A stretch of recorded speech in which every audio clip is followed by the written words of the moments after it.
Hi hello నమస్తే అండి. అందరు ఎలా ఉన్నారు? మంచి సూపర్ రెసిపీతో మేము ముందుకు వచ్చాను. ఈరోజు రసం పెట్టుకుంటున్నామండి. అది ఎలా అంటే మునక్కాడలతో రసం. ఓకేనా? మునక్కాడలు కనబడకుండా రసం చేస్తామండి. ఈ ఫ్లేవర్తో, మునక్కాడ ఫ్లేవర్తో రసం చేయబోతున్నాం. స్కిప్ చేయకుండా చివరి వరకు చూడండి. నేను మీ Jyotsna. Welcome to my channel అండి. ఒక పెద్ద సైజు మునక్కాడ తీసుకొని ఇలా పొట్టంతా తీసి చిన్న ముక్కలు కట్ చేశాను. ఇందులో వేసేసుకున్నాం. కుక్కర్లో ఒక గుప్పెడు కందిపప్పు ఒక హాఫ్ అన్ అవర్ నానబెట్టినా అండి. అరగంట నానబెట్టుకోవాలి. ఇందులో ఒక టమాటా వేసుకుందాం. ఒక్క పచ్చిమిర్చి వేస్తున్నా. అదేవిధంగా ఒక ఉల్లిపాయ వేస్తున్నా అండి. మీడియం సైజ్ ఉల్లిపాయ వేసిన, 2 కరివేపాకు రెమ్మలు వేసేసుకున్నాం. వీటికి సరిపోన వాటర్ వేద్దామండి. ఈ ముక్కలన్నీ మునిగే వరకు వాటర్ వేసుకోవాలి. కొంచెం ఇందులో పసుపు కూడా యాడ్ చేసుకుందాం. దీంట్లో కారం పొడి వేయొద్దండి. ఇక్కడ చూడండి, కొంచెం పసుపు వేస్తున్నా.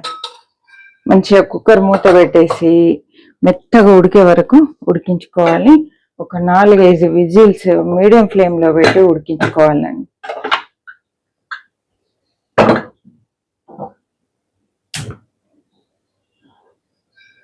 ఈలోగా మనము దీనికి కావలసినటువంటి రసం మసాలా తయారు చేసుకుందాం.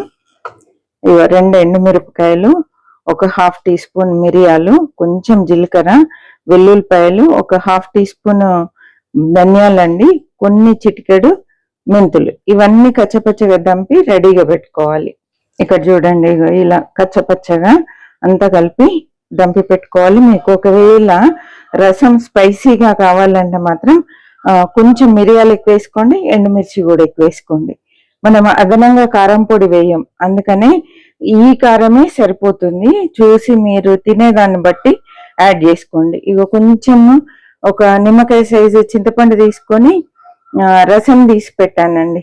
రసం తీసుకొని రెడీగా పెట్టాను. ఇంకా మనకు ఈ కుక్కర్ విజిల్ వచ్చిందంటే మిగతా ప్రాసెస్ అనేది నేను చూపిస్తా. స్కిప్ చేయకుండా చివరి వరకు చూడండి. చూస్తున్న ప్రతి ఒక్కరు లైక్ చేయండి.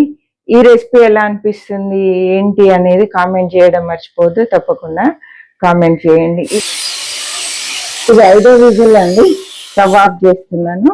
వెయిట్ అంతా పూర్తిగా దిగిన తర్వాత మూత తీద్దాం. ముందే తీయొద్దు, దానంతట అదే ఈ ప్రెషర్ అంతా పోవాలి. వెయిట్ అంతా దిగిందండి.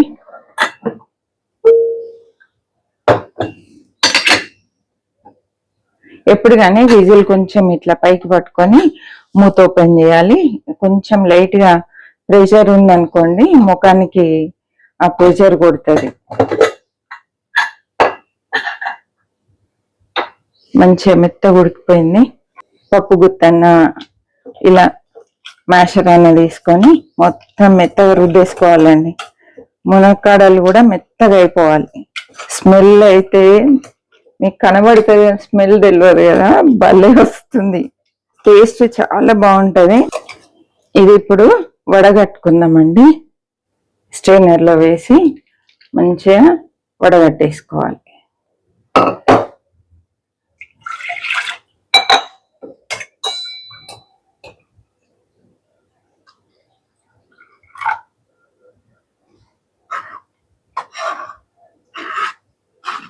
మంచిగా వడగట్టుకోవాలండి. ఇలా కొంచెం మన స్పూన్ తోటి అంటూ ఉంటే మొత్తం వచ్చేస్తుంది. కొంచెం అడుగున ఇట్లా వాటర్ ఉండేలాగా చూసుకోవాలి. ఇట్లా ఉంటే మనం స్పూన్ తోటి అంటూ ఉంటే ఈ పప్పు దీంట్లో ఉండేదంతా వాటర్లోకి వచ్చేస్తుందండి. ఒకవేళ ఇలాంటి స్ట్రైనర్ లేదనుకోండి, మీరు చక్కగా ఒక క్లాత్ లో వేసి వడగట్టుకొని పిండేస్తే సరిపోతుందండి.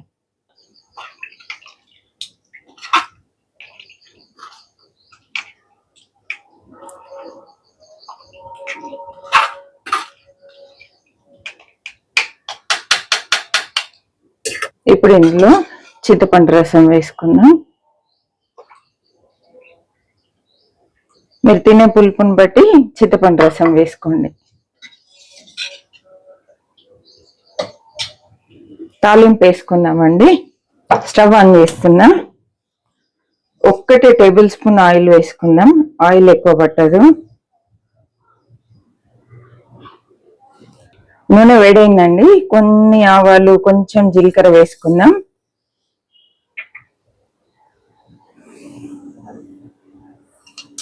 ఆయిల్ కొంచెం ఉంది కదా, కొంచెం అంతా అడుగంతా అంటేలాగా మనం ఇలా స్ప్రెడ్ చేసుకున్నాం అనుకోండి, తాలింపు అనేది మాడకుండా ఉంటది.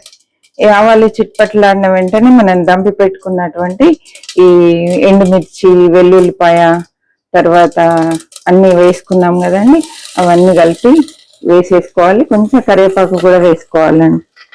కొంచెం పసుపు వేద్దాం. కావాలంటే మీరు ఇంగువ కూడా వేసుకోండి మీకు నచ్చితే. రసం కాబట్టి ఇంగువ ఉంటే బాగుంటుంది, కానీ నేనైతే ఇప్పుడు వేయట్లేదు. ఈ తాలింపు మంచిగా వేగాలి. చాలా సింపుల్ అండి, చాలా సింపుల్ గా ఈ రసం పెట్టుకోవచ్చు. అసలు ఈ ఫ్లేవర్ ఎక్కడి నుండి వస్తుంది ఏంటి అనేది ఎవరికి అర్థం కాదు. మునక్కాడల ఫ్లేవర్ తో రసం భలే టేస్టీగా ఉంటదండి. ఈ మసాలా అంతా మంచిగా వేగిందండి, మంచి వాసన వస్తుంది. ఇప్పుడు ఇందులో మనం తీసి పెట్టుకున్న రసం పోసేద్దాం.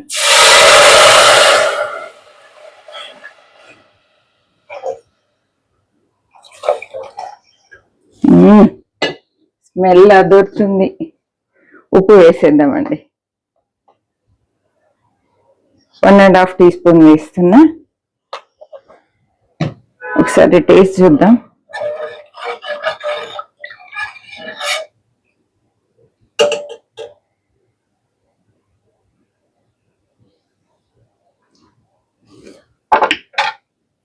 అసలు ఏం పట్టదండి, అన్ని పర్ఫెక్ట్గా సరిపోయినాయి. ఒకసారి పొంగితే సరిపోతుంది. మంచిగా మిరియాల ఘాటు గొంతుకు తగిలి భలే టేస్టీగా ఉందండి. మంచిగా మరిగిందండి.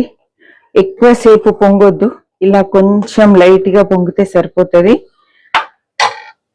సూపర్ గా కలర్ఫుల్ గా కనబడుతుంది. మంచిగా ఫ్రెష్ కొత్తిమీర గుప్పెడు వేసేసుకున్నాం అనుకోండి, భలే ఉంటది. కొత్తిమీర వేసి స్టవ్ ఆఫ్ చేయడమే. నేనైతే ఎక్కువ శాతం ఇట్లా వేళ్ళతో చించేస్తా, ఎందుకంటే ఆ ఫ్లేవర్స్ అన్ని బయటకు రావడం కోసం. ఆ ఫీలే వేరు ఉంటుందండి వేళ్ళతో దించేసింది. స్టవ్ ఆఫ్ చేసిన. చూడండి, సూపర్ రసం తయారు చేసుకున్నాం. భలే టేస్టీగా ఉంటుంది. నాకైతే నోట్లో నీళ్ళు వచ్చేస్తున్నాయి.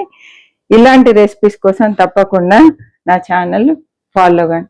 ఈ రెసిపీ ఎలా అనిపించింది ఏంటి అనేది తప్పకుండా కామెంట్ చేయండి. ఒకసారి అయితే ఇది తయారు చేసుకొని తిని చూడండి, సూపర్ గా ఉంటది. నచ్చినట్లయితే లైక్ చేయండి, షేర్ చేయండి, సబ్స్క్రైబ్ చేయండి. మరి ఒక మంచి రెసిపీతో మళ్ళీ కలుద్దాం. బాయ్ అండి. చివరి వరకు చూసినందుకు థ్యాంక్ యూ సో మచ్ అండి.